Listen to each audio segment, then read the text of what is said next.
महावीर ने 4 घाट कहे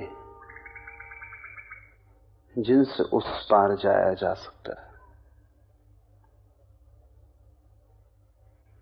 2 घाट तो समझ में आते हैं, साधु का, साध्वी का।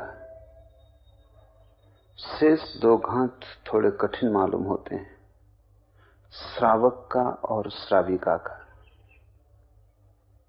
श्रावक का अर्थ है जो श्रवण में समर्थ है, जो सुनने की कला सीख गया, जिसने जान लिया कि सुनना कैसे,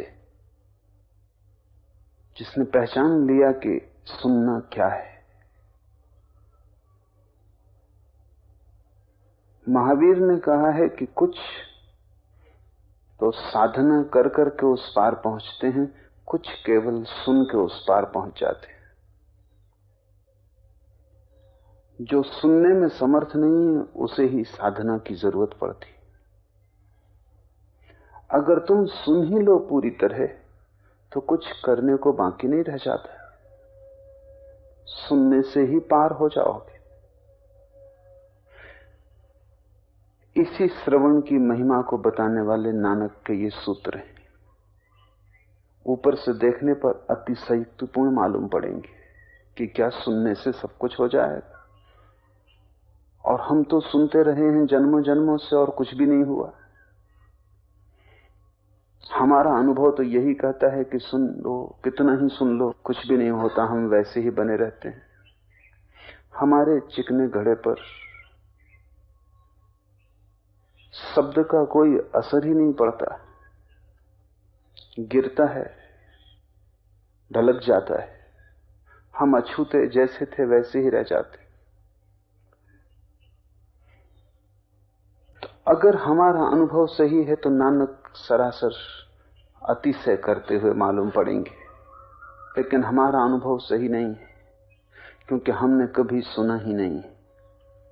ना सुनने की हमारी तरकीबें हैं, पहले उन्हें समझ लें। पहली तरकीब तो यह है कि जो हम सुनना चाहते हैं वही हम सुनते हैं, जो कहा जाता है वह नहीं। हम बड़े होशियार हैं, हम वही सुनते हैं जो हमें बदले ना। जो हमें बदलता है उसे हम सुनते ही नहीं, हम उसके प्रति बहरे होते। और ये कोई संतों का ही कथन हो ऐसा नहीं है। जिन लोगों ने वैज्ञानिक ढंग से मनुष्य की इंद्रियों पर शोध की है वे भी कहते हैं कि हम 98% सूचनाओं को भीतर लेते ही नहीं, सिर्फ 2% को लेते हैं। हम वही देखते हैं, वही सुनते हैं, वही समझते हैं जो हमसे तालमेल खाता है। जो हमसे तालमेल नहीं खाता वो हम तक पहुंचता ही नहीं। बीच में बहुत सी हमने रुकावटें खड़ी कर रखी। और जो तुमसे तालमेल खाता है वो तुम्हें कैसे बदलेगा? वो तो तुम जैसे हो उसे और मजबूत करेगा।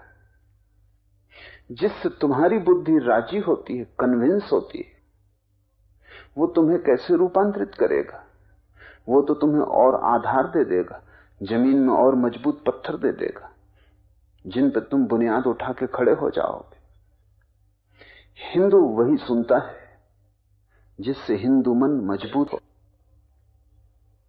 मुसलमान वही सुनता है जिससे मुसलमान मन मजबूत हो। सिख वही सुनता है जिससे सिख की धारणा मजबूत हो। तुम अपने को मजबूत करने के लिए सुन रहे हो, तुम अपनी धारणाओं में और भी गहरे उतर जाने के लिए सुन रहे हो, तुम अपने मकान को और मजबूत करने के लिए सुन रहे हो, तब तुम सुनने से वंचित रह जाओगे।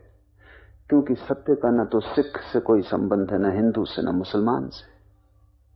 तुम्हारी कंडीशनिंग, तुम्हारे चित्त का जो संस्कार है उससे सत्य का कोई भी संबंध नहीं है।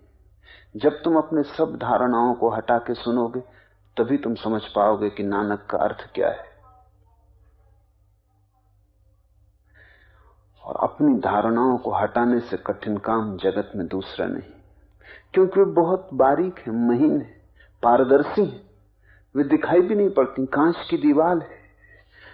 जब तक तुम टकरा ही ना जाओ तब तक पता ही नहीं चलता कि दीवार है। तब तक लगता है खुला आकाश तो दिखाई पड़ रहा है, चांद तारे दिखाई पड़ रहे हैं, लेकिन बीच में एक कांच की दीवार है। जब मैं बोल रहा हूं तो कभी तुम भीतर कहते हो हां ठीक, जब तुमसे मेल खाता है। कभी तुम भीतर कहते हो ये बात जचती नहीं, जब तुमसे मेल नहीं खाता। तो तुम मैं जो कह रहा हूं उसे नहीं सुन रहे हो, जो तुमसे मेल खाता है, जो तुम्हें और सजाता, संवारता है, शक्तिशाली करता है, वही तुम सुन रहे हो। शेष को तुम छोड़ ही दोगे, शेष को तुम भूल ही जाओगे। अगर कोई बात तुमने सुन भी ली जो तुम्हारे विपरीत पड़ती है तो तुम उसे भीतर खंडित करोगे, तर्क जुटाओगे, हजारों उपाय करोगे कि ये ठीक नहीं हो सकता, क्योंकि एक बात तो तुमने मान के बैठे हो कि तुम ठीक हो। तो जो तुमसे मेल खाए वही सच, जो तुमसे मेल ना खाए वो झूठ। अगर तुम सत्य को ही पा गए हो तो फिर सुनने की कोई जरूरत ही नहीं, वो भी तुमने पाया नहीं है, सुनने की जरूरत भी कायम है, सत्य को खोजना भी है, और इस धारणा से खोजना है कि सत्य मुझे मिला ही हुआ है। तुम कैसे खोज सकोगे? सत्य के पास तो नग्न, शून्य, खाली होकर जाना पड़ेगा। सत्य के पास तो तुम्हें अपनी सारी धारणाओं को छोड़ देना पड़ेगा, तुम्हारे सारे विश्वास, तुम्हारे सिद्धांत, तुम्हारे शास्त्र। अगर बीच में रहे तो तुम कभी भी ना सुन पाओगे, और जो तुम सुनोगे और समझोगे कि मैंने सुना है, वो तुम्हारी अपनी ही प्रतिध्वनि होगी। वो नहीं जो कहा गया था, वो जो तुम्हारे भीतर प्रतिध्वनित हुआ। तुम अपने ही मन की कोठसी को प्रतिध्वनित होते हुए सुनते रहोगे, तब तुम्हें नानक के वचन बड़े अतिशयोक्तिपूर्ण मालूम पड़ेंगे। दूसरा ढंग बचने का है कि लोग अक्सर जब भी कोई महत्वपूर्ण बात कही जाए तंद्रा में हो जाते। वो भी मन का बचाव, वो भी बड़ी गहरी प्रक्रिया है। जब भी कोई चीज तुम्हें छूने के करीब हो तब तुम सो जाओगे। मैं एक बड़े पंडित के घर मेहमान था। वो बड़े विद्वान हैं, शास्त्रों के ज्ञाता हैं, और रामायण ही तो उन जैसा दूसरा नहीं। लाखों लोग उन्हें सुनते हैं। रात दोनों जब हम सोने गए तो एक ही कमरे में बिस्तर थे, प्रकाश बुझा के हम अपने बिस्तरों पर लेट गए। तभी मैंने सुना कि उनकी पत्नी अंदर आई और उनके कान में कुछ फुसफुसा के बोली। वो मुझे सुनाई पड़ गया। पत्नी ने कहा कि ए जी सुनो, मुन्ना सो नहीं रहा है, चल के उससे कुछ कह दो। तो पंडित जी ने कहा कि मेरे चल के कहने से क्या होगा? पत्नी ने कहा कि मैंने लाखों लोगों को, तुम जब बोलते हो, तुमने बोलना शुरू किया नहीं कि उनने सोना शुरू किया नहीं। लाखों लोगों को तुम्हारी सभा में सोते देखा है, तो ये एक अकेले मुन्ने का क्या बस है? चल के दो शब्द इससे कह दो तो सो जाए। धर्म सभाएं लोग नींद पूरी करने के लिए ही चाहते हैं। जिनको रात में नींद नहीं आती उनको भी धर्म सभा में नींद आ जाती। क्या होता है? तुम्हारे मन का कोई खेल, तरकीब है। तुम जो नहीं सुनना चाहते उसके प्रति तुम नींद में अपने को ढांक लेते हो, अपने को बचा लेते हो। नींद तुम्हारा रक्षा कवच। तो तुम ऐसे लगते हो कि सुन रहे हो, लेकिन तुम सजग नहीं होते, और बिना सजगता के कैसे सुना जा सकेगा? तुम बोलते वक्त सजग होते हो, सुनते वक्त सजग नहीं होते। और ऐसा कोई धर्म सभा में भी होता हो ऐसा नहीं है। जब भी कोई दूसरा तुमसे बोलता है तभी तुम सजग नहीं होते, क्योंकि एक इंटरनल डायलॉग है, एक भीतर चलने वाला वार्तालाप है जिसमें तुम दबे हो। दूसरा बोले जाता है। तुम ऐसा भाव भी प्रकट करते हो कि मैं सुन रहा हूं, लेकिन वो भाव भंगिमा है, भीतर तुम बोले जा रहे हो। और जब तुम भीतर बोल रहे हो तो तुम किसको सुनोगे? तुम भीतर जो बोल रहा है उसको ही सुनोगे, क्योंकि बाहर के बोलने वाले की आवाज तो तुम्हारे तक पहुंच ही ना पाएगी। तुम्हारी अपनी आवाज की गूंज काफी है। और इसीलिए तो तुम्हें नींद मालूम होने लगती है, क्योंकि तुम अपने से ऊबे हुए हो। जब तुम बोलते हो तब तुम थोड़े सजग होते हो, लेकिन जब तुम सुनते हो तब तुम मूर्छित होने लगते हो, क्योंकि तुम अपने से ऊबे हुए हो। ये बात तो तुम कई दफे भीतर कर चुके हो जो आज फिर कर रहे हो। ये तो पुनरुक्ति है। उससे ऊब पैदा होती है, उससे नींद मालूम होने लगती है। वो भी बचाव है। और वो इस बात की खबर है कि भीतर एक वार्तालाप चल रहा है। भीतर का वार्तालाप जो तोड़ देगा वही सुनने में समर्थ होता है। श्रवण की कला तब उपलब्ध होती है जब भीतर का वार्तालाप बंद हो जाता है। और एक क्षण को भी भीतर का वार्तालाप बंद हो जाए तो तुम पाओगे आकाश खुल गया, अनंत आकाश खुल गया, और सब जो अनजाना था जाना हो गया।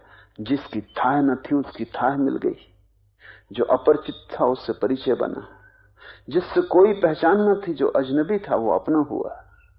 अचानक ये जगत तुम्हारा घर है। अगर एक क्षण को भी तुम्हारा भीतर का वार्तालाप टूट जाए, सारे सत्संगों का, सारे गुरुओं का एक ही लक्ष्य कि किस भांति तुम्हारे भीतर का वार्तालाप तोड़ा जाए। वे उसे ध्यान कहें, मौन कहें, योग कहें,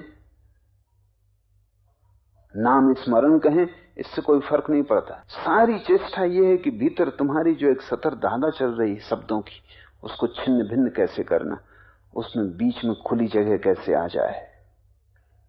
थोड़ी भी देर को खुली जगह आ जाए तो तुम समझ पाओगे कि नानक क्या कह रहे हैं। नानक कहते हैं, श्रवण से ही सिद्ध पीर, देवता और इंद्र होते हैं। श्रवण से ही धरती और आकाश स्थित है। श्रवण से ही द्वीप, लोक, पाताल चल रहे हैं। श्रवण से ही मृत्यु स्पर्श नहीं करता। नानक कहते हैं, श्रवण से ही भक्त सदा आनंदित होते हैं, और श्रवण से ही दुख तथा पाप का नाश होता है। सुनिए सिद्ध पीर सूर्यनाथ, सुनिए धरती धवल आकाश, सुनिए दीप लोय पाताल, सुनिए पोई न सके काल, नानक भक्ता सदा विगास, सुनिए दुख पाप का नाश। भरोसा नहीं आता कि सुनने से ही कोई सिद्ध पीर, देवता और इंद्र हो जाता है, और सुनने से ही धरती और आकाश चल रहे हैं, और सुनने से ही दीप लोक पाताल खड़े हैं, सुनने से ही मृत्यु स्पर्श नहीं करती। अतिशयोक्ति मालूम पड़ती है? जरा भी अतिशयोक्ति नहीं, क्योंकि जैसे ही तुम्हें सुनने की कला आई, तुम्हें जीवन से परिचित होने की कला आ गई। और जैसे ही तुम्हें अस्तित्व का बोध होना शुरू हुआ, तुम पाओगे कि जैसा सन्नाटा तुम्हारे भीतर है सुनने के क्षण में, श्रवण के क्षण में, जैसी शून्यता तुम्हारे भीतर है, वही शून्यता तो सारे अस्तित्व का आधार है। उससे ही आकाश टिका है, उससे ही पाताल टिका है। उसी शून्य पर, उसी मौन में तो सारा जगत परिभ्रमण कर रहा है। उसी मौन में बीज टूटता है और वृक्ष बनता है। उसी मौन में सूरज उगता है। उसी मौन में चांद तारे बनते हैं और बिखरते हैं। जब तुम अपने भीतर शब्दों को शून्य कर देते हो, तब तुम उस जगह पहुंच गए जहां से सृष्टि पैदा होती और जहां सृष्टि लीन होती। ऐसा हुआ, एक मुसलमान फकीर नानक के पास आया और उसने कहा कि मैंने सुना है कि तुम चाहो तो क्षण में मुझे राख कर दो, और तुम चाहो तो क्षण में मुझे बना दो। ये चमत्कार मुझे भरोसा नहीं आता। पर आदमी ईमानदार था, मुमुक्षु था, ऐसे ही कुतूहल से नहीं आ गया था, साधक था। जो पूछा था बड़ी अभिप्सा से पूछा था। नानक ने कहा तो फिर आंख बंद कर लो और शांत होकर बैठ जाओ, तो जो तुम चाहते हो वो मैं करके ही दिखा दूं। वो फकीर आंख बंद करके शांत होकर बैठ गया। अगर मुमुक्षु न होता तो भयभीत हो जाता, क्योंकि जो पूछा था खतरनाक पूछा था कि राख कर दो, मिटा दो, फिर बना दो। प्रलय और सृष्टि तुम्हारे हाथ में, ऐसा मैंने सुना है। सुबह की वक्त ऐसी ही सुबह रही होगी। एक गांव के बाहर एक वृक्ष के नीचे एक कुएं के पास नानक बैठे थे। उनके भक्त मर्दाना और बाला मौजूद थे। वो भी थोड़े हैरान हुए कि ऐसा तो कभी नानक ने किसी से कहा नहीं, और अब क्या होगा। वो भी सजग हो गए। उस क्षण जैसे आसपास वृक्ष भी सजग हो गए होंगे, पत्थर भी सजग हो गए होंगे, क्योंकि नानक ने कहा बैठ जाओ, आंख बंद करो, शांत हो जाओ। जैसे तुम शांत हो जाओगे मैं चमत्कार दिखा दूंगा। वो फकीर शांत होकर बैठ गया। बड़ी आस्था का आदमी रहा होगा। वो भीतर बिल्कुल शून्य हो गया। नानक ने उसके सिर पर हाथ रखा और ओंकार की ध्वनि की, और कहानी कहती कि वो आदमी राख हो गया।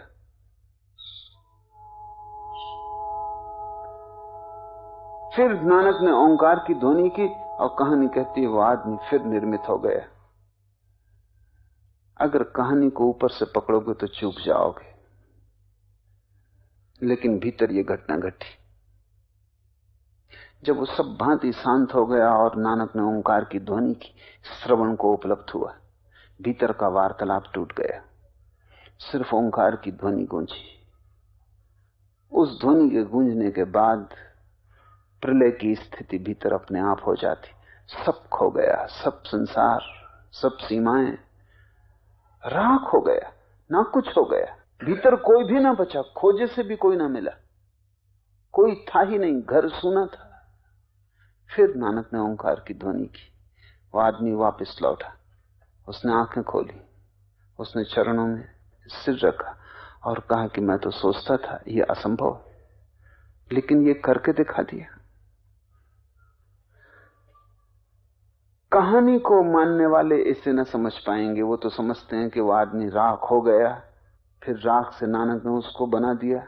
ये सब नासमझी की बातें। तब तुम समझे नहीं, चूक गए। पर भीतर प्रलय और सृष्टि की घटना घटती, लेकिन वो फकीर सुनने में समर्थ था। जब कोई सुनने में समर्थ होता है तो तुम मुझे ही थोड़ी सुनोगे। सुनने की कला आ गई। मैं तो बहाना हूं, गुरु तो बहाना है। सुनने की कला आ गई तो जब वृक्षों में हवाएं बहेंगी तब भी तुम सुनोगे, और उस सन्नाटे में तुम्हें ओंकार का नाद सुनाई पड़ेगा। जीवन का जो मूल स्वर है वो सुनाई पड़ेगा। पर्वत से पानी का झरना गिरेगा, उसके नाद को तुम सुनोगे। उस नाद में तुम पाओगे कि सभी शून्य में टिका है। नदियां उसी में बहती, सागर उसी में लीन होते। तुम आंख बंद कर दोगे तो तुम अपने ही हृदय की धड़कन सुनोगे, खून की गति की धीमी धीमी आवाज सुनोगे, और तुम पाओगे ये मैं नहीं, मैं तो सुनने वाला हूं, मैं तो साक्षी हूं। फिर तुम्हें मृत्यु स्पर्श न कर पाएगी। जिसे सुनने की कला आ गई उसे कुछ भी जानने को बाकी न रहा। इसलिए नानक कहते हैं श्रवण से ही सिद्ध तीर देवता और इंद्र होते हैं। श्रवण से धरती और आकाश स्थित है। श्रवण से ही द्वीप लोक पाताल चल रहे हैं। सारा अस्तित्व श्रवण से हो रहा है। श्रवण का अर्थ हुआ सारा अस्तित्व शून्य से हो रहा है। और जब तुम श्रवण में होते हो तब शून्य की छाप तुम पर आती, तब शून्य तुम में गूंजता है। वही गूंज अस्तित्व की मौलिक गूंज, वही ध्वनि अस्तित्व की मूल इकाई है। श्रवण से ही मृत्यु स्पर्श नहीं करती। और एक बार तुमने सुनना जान लिया, फिर कैसी मृत्यु, क्योंकि सुनने वाले को साक्षी का बोध हो जाता है। अभी तुम सोच सोच के सुनते हो, सोचने वाला तो मरेगा, सोचने वाला तो मरण धर्म है। जिस दिन तुम बिना सोचे सुनोगे, सिर्फ सुनोगे, उस दिन तो विटनेस, साक्षी हो जाओगे। इधर मैं बोलूंगा, उधर तुम्हारा मस्तिष्क सुनेगा, और एक तीसरा भी तुम्हारे भीतर होगा जो देखेगा कि सुना जा रहा है। उस दिन एक नए तत्व का तुम्हारे भीतर आविर्भाव होगा, एक नई प्रक्रिया संगठित होगी, एक नया क्रिस्टलाइजेशन होगा। वो है साक्षी का। साक्षी की कोई मृत्यु नहीं है। इसलिए नानक कहते हैं श्रवण से ही मृत्यु स्पर्श नहीं करती।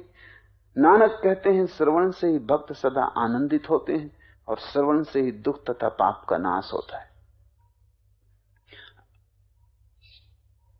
कैसे चुप हो जाओ और कैसे तुम्हारे भीतर का चलने वाला सतत वार्तालाप टूटे, कैसे क्षण भर को बादल छटें और खुला आकाश दिखाई पड़े, कैसे सिलसिला भीतर मिटे। यही सारी प्रक्रिया है। यहां तुम बैठे हो, मैं बोल रहा हूं, साथ ही साथ तुम्हें बोलने की कोई भी तो जरूरत नहीं। तुम चुप हो सकते हो, बस पुरानी आदत है, वो भीतर बोले चली जा रही। आदत की वजह से एक छोटे बच्चे से मैं पूछ रहा था कि तेरी छोटी बहन बोलने लगी या नहीं। उसने कहा बोलने तो लगी, कब का सीख गई बोलना। अब सब उसको मौन होना सिखा रहे हैं। अब वो चुप ही नहीं होती, बोलती ही रहती। पहले बिल्कुल चुप थी, तब हम सब ने मिलकर बोलना सिखाया, और अब सब मिलकर चुप होना सिखा रहे हैं, जो कि ज्यादा कठिन काम मालूम होता है। तुम बिन बोले आए, क्या तुम्हारा दिल बोलते बोलते जाने का है? तब तुम जीवन से भी वंचित हो जाओगे और मृत्यु का भी परम स्पर्श, परम आनंद तुम्हें न हो सकेगा। तुम चुप आए, चुप ही जाने की तैयारी करो। बोलना बीच में है, संसार के लिए है, उपयोगी है। जब तुम दूसरे से बात कर रहे हो तब बोलने का उपयोग है। जब तुम चुप बैठे हो तब बोलना पागलपन है। बोलना एक प्रक्रिया है जिससे हम दूसरे से संबंधित होते हैं। चुप होना दूसरी प्रक्रिया है जिससे हम अपने से ही संबंधित होते हैं। चुप रहोगे तो दूसरे से संबंधित होना मुश्किल, बोलोगे तो अपने से संबंधित होना मुश्किल। बोलना तो एक सेतु है जिसके माध्यम से हम दूसरे तक पहुंचते हैं। चुप होना एक सेतु है जिससे हम अपने तक पहुंचते हैं। कहीं तुम साधन की भूल कर रहे हो। अगर कोई आदमी चुपचाप बैठा रहे, किसी से बोले ही ना, तो उसका कोई संबंध निर्मित ना होगा। धीरे धीरे लोग उसे भूल जाएंगे। इसलिए गूंगे से दीन आदमी दूसरा नहीं दिखाई पड़ता। अंधा भी उतना दीन नहीं मालूम पड़ता जितना गूंगा दीन मालूम पड़ता है। तुम कभी गौर करो, गूंगे पे सबसे ज्यादा दया आएगी, क्योंकि अंधा देख नहीं पाता, ये सच है, लेकिन फिर भी संबंध तो बना लेता है। पति हो सकता है, पत्नी बन सकता है, बेटे से बोल सकता है, मित्र बना सकता है, समाज का हिस्सा हो सकता है। गूंगा अपने में बंद, कहीं जाने का कोई उपाय नहीं, किसी से संबंध होने के लिए कोई रास्ता नहीं खुलता। गूंगा जैसे किसी से संबंधित ना हो पाएगा, और उसकी तुम अड़चन समझो। बाहर जाना चाहता, नहीं जा सकता। उसके इशारे गौर से देखो, कितनी तरफ से इशारे करता है। जब तुम नहीं समझते तो कैसा बेहाल हो जाता, कैसा हेल्पलेस, कैसा असहाय अपने को पाता है। गूंगे से ज्यादा दयनीय कोई भी नहीं, क्योंकि गूंगा समाज का हिस्सा नहीं हो पाता, मित्र नहीं बना सकता, किसी से बोल नहीं सकता, किसी से अपने प्रेम की चर्चा नहीं कर सकता, किसी से अपने हृदय की बात नहीं कह सकता, किसी से अपना दुख नहीं कह सकता कि थोड़ा हल्का हो जाए। जैसे गूंगा असमर्थ हो जाता है दूसरे से संबंध बनाने में, वैसे ही तुम असमर्थ हो गए हो अपने से संबंध बनाने में, क्योंकि वहां तुम बोले जा रहे हो। वहां गूंगे होने की जरूरत है, वहां बिल्कुल चुप हो जाने की जरूरत, क्योंकि दूसरा वहां है ही नहीं। वार्तालाप किससे कर रहे हो, किससे बोल रहे हो? भीतर खुद ही जवाब दे रहे हो, खुद ही प्रश्न उठा रहे हो। यही तो विक्षिप्तता का लक्षण। पागल में और तुम में फर्क क्या है? पागल जोर जोर से खुद से बात करता है, तुम धीरे धीरे करते हो, बस इतना ही फर्क है। किसी दिन तुम भी जोर जोर से करने लगोगे, तब तुम भी पागल हो जाओगे।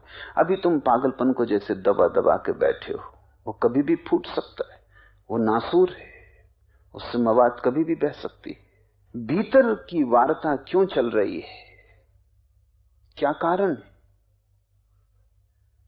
आदत।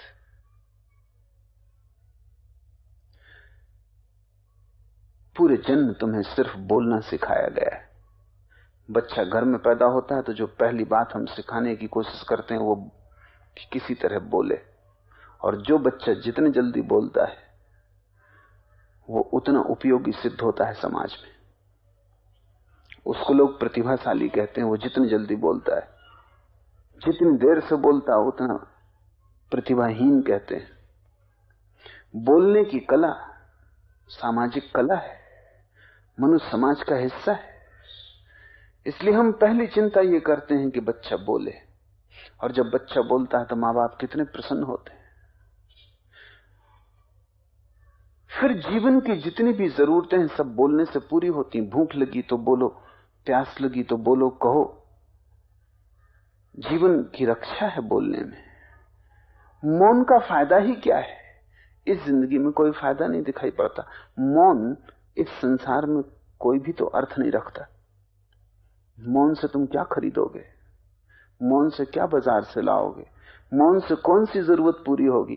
बोलने से शरीर की सब जरूरतें पूरी होती हैं, और इसलिए बोलने के हम अभ्यस्त होते जाते हैं। फिर तो हम रात भी बोलते हैं, नींद में भी बोलते हैं। फिर हम 24 घंटे बोलते ही रहते हैं।